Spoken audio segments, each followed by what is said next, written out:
Paborito nyo ba ang fries? Tara, gawa tayo. Smoky fries. Yan. Ang ginagamit naming pang fries ay mashed potato. Yan po. Yung mashed potato na yan, hinahaluan na namin yan. May timpla na po yan. Kaya yan pag naluto, malutong at may lasa.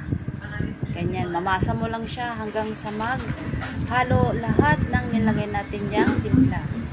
So, pagkatapos, yan, po, masa lang, masa. Tapos ipo-portion natin yan. Kasi po, pang-benta po natin. Yan po ay mabenta.